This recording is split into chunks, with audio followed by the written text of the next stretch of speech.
हरे कृष्णा, राधे राधे। हम सभी साधक वैदेही की आत्मकथा श्रवण कर रहे हैं। भाग 123 गतांग से आगे। मैं वैदेही, मैं उस दिन अपनी माँ पृथ्वी से प्रार्थना करती रही। मैं रो रो कर प्रार्थना कर रही थी। मैंने अपना मस्तक पृथ्वी में रख दिया था। अब आपके हाथों में है आपकी बेटी माँ।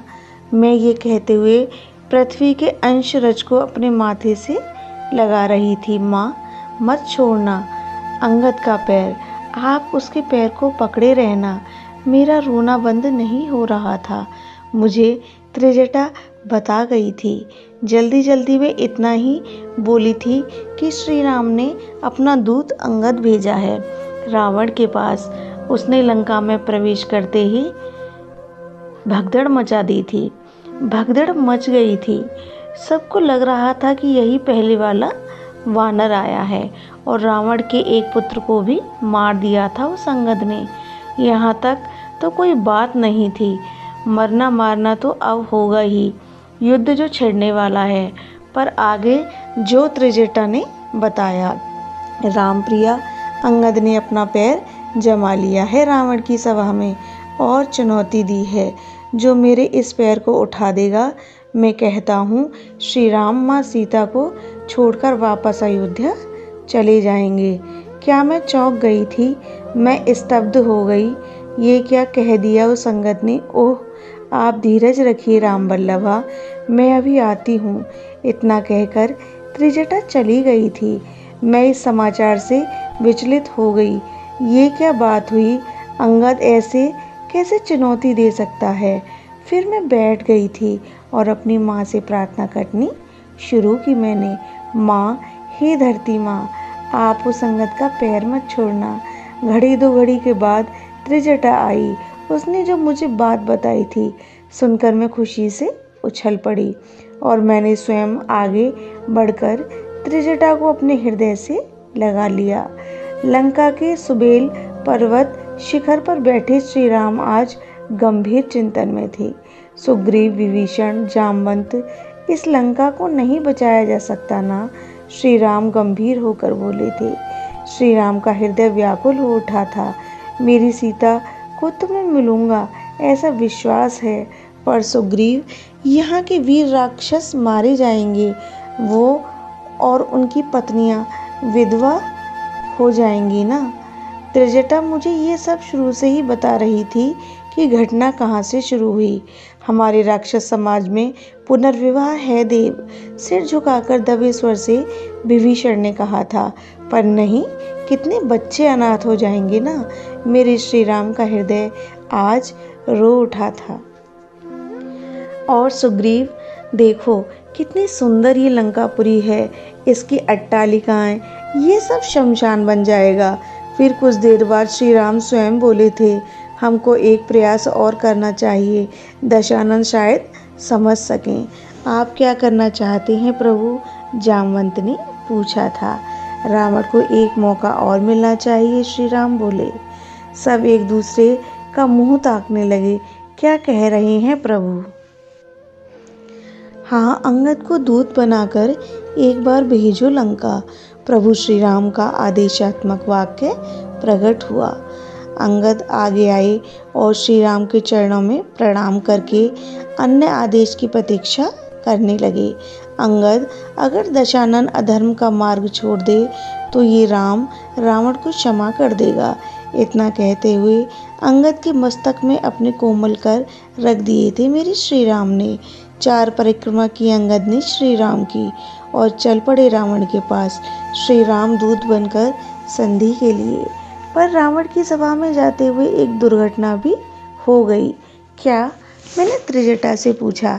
रावण का एक पुत्र अक्षमाली खेलता हुआ मिला। वो दौड़ा अंगद को लात मारने, तब अंगद ने ऐसी लात को पकड़कर घुमाया और पछाड़ दिया। वो तड़प भी न सका और उसके प्राण पखेरु उड़ गए। इस घटना से लंका भयभीत हो उठी, पर अंगद बढ़ते चले गए। सभा के द्वार पर खड़े रक्षक ने पूछा भी था, कौन हो तुम? तो एक ही उत्तर दिया था, श्री रामदूत। फिर क्या हुआ त्रिजटा? मुझे सब कुछ जानना था। रावण की सभा में रक्षकों ने भी जाने दिया अंगद को। वैसे भी दूतों को कोई रोकता नहीं है।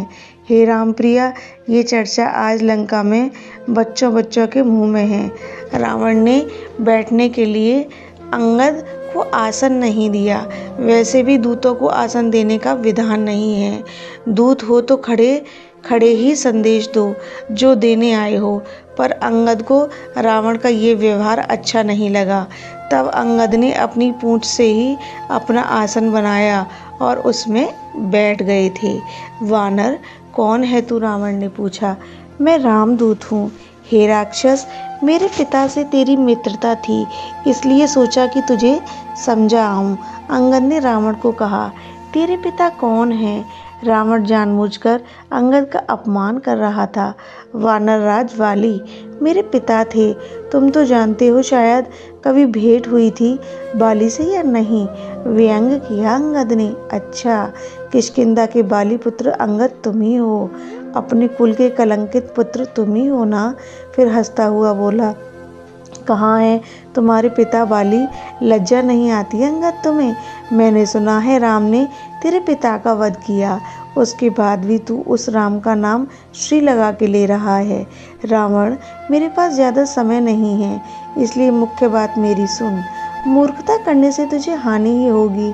ये लंका, यहाँ के कितने निरपराध लोग युद्ध में मारे जाएंगे। इसी करुणा के वशीभूत होकर श्री राम ने तुझे यहाँ भेजा है। अंगद ने कहा, तुम वानर होते हो तो स्वामी के बड़े भक्त। रावण हंसने लगा, पर अंगद ने रावण की बातों में ज़्यादा ध्यान नहीं दिया और जो कहना था वो कहते रहे। अभी भी कुछ नहीं बिगड़ा है। हे लंकेश, अधर्म का पथ त्याग दो, माँ सीता को लौटा दो, शरणागत वत स्थल की शरण ले लो। मेरी बात मानो रावण, इस लंका के नर नारियों को इस युद्ध की विभीषिका में मत झोंको। अंगद ने अपने हाथ भी जोड़ लिए थे। देखना, तुम्हारा राज्य, तुम्हारा सुख ऐश्वर्य अखंड बना रहेगा। हे अंगद, तुम मेरे मित्र के पुत्र हो, इसलिए मैं कह रहा हूँ, किसके साथ लगे हो तुम अंगद? एक ऐसे तपस्वी के साथ जो राजकुमार था और अपने पिता ने उसे अपने देश से निर्वासित कर दिया। उस राम के साथ तुम हो। रावण की कुटिलता देख अंगद चिल्लाए, दुष्ट रावण, तू ये सब किसके लिए कह रहा है? उन श्री राम के लिए जिन्होंने करुणा करके सत्य पथ का मार्ग तुझ जैसे दुष्ट को दिखाने मुझे भेजा है। अंगद क्रोध में आ गए थे। डर गया है राम। ये कहते हुए ठहाका लगाकर रावण हंसा। सेना में कौन है? मैं सबको जानता हूँ। वो सुग्रीव, वो तो डरपोक है अंगद। तेरे पिता वाली से डरकर तो किष्किंधा नहीं जाता था, और रही जामवंत की बात, तो वो बूढ़ा हो गया है अब। हनुमान का नाम सुना है रावण? अंगद व्यंग करने लगे थे। रावण का चेहरा उतर गया ये नाम सुनते ही। दशानन, स्वयं ही विचार करो। एक वानर आकर तुम्हारी लंका को जला गया। ऐसे वानर तो कई हैं हमारे प्रभु श्री राम की सेना में। दशकंधर एक वानर ने त्राही त्राही मचा दी, तो विचार कर, अगर लाखों वानर, ये ज्यादा बोलता है, मारो इसे। रावण बीच में ही चिल्ला उठा। अंगद को क्रोध आया और क्रोध में भरकर अपनी मुट्ठी भींच के जैसे ही पृथ्वी में मारा, पृथ्वी हिल गई। रावण का सिंहासन हिल गया, उसके मुकुट गिर गए। हे राम बल्लभा, उसी समय रावण का मुकुट लेकर अंगद ने बाहर फेंक दिया था। त्रिजटा ने मुझे बताया था। रावण चिल्लाया अंगद और अपना दाहिनी पैर धरती पर पटका। तेरी लंका का कोई भी शूर अगर मेरे इस पैर को उठा देगा तो मैं उनकी तरफ से कहता हूँ, श्री राम माँ सीता को छोड़कर वापस चले जाएंगे। फिर क्या हुआ त्रिजटे? बोल आगे, क्या हुआ? मैंने त्रिजटा से पूछा। हे राम बल्लभा, ऐसा सुनकर रावण आवेश में आ गया। इस वानर का पैर पकड़कर समुद्र में फेंक दो। अंगद हंसे। तू स्वामी को क्यों नहीं उठाता रावण? तू भी अपनी शक्ति लगा दे। प्रहस्त रावण ने सबसे पहले प्रहस्त को ही उठाया, पर पसीने से लथपथ प्रहस्त वापस बैठ गया। ऐसे कई राक्षस आगे आए, पर थक हार कर बैठ गए वापस। रामप्रिया, मैं देख रही थी, मेघनाद भी उठा था।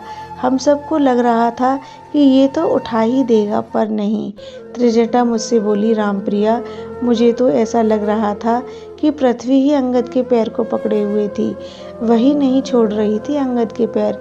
मैंने मन ही मन कहा, माँ, अपनी बेटी की लाज कैसे जाने देती। त्रिजटा मुझे बताती रही। अंतिम में रावण आया। फिर क्या हुआ त्रिजटा? रावण जैसे ही झुका अंगद के पैरों में पैर उठाने के लिए, तभी अंगद ने अपने पैर हटा लिए और हंसता हुआ बोला, रावण, मेरे पैर पकड़ने से क्या होगा? पकड़ना ही है तो श्री राम के पकड़, कल्याण हो जाएगा तेरा।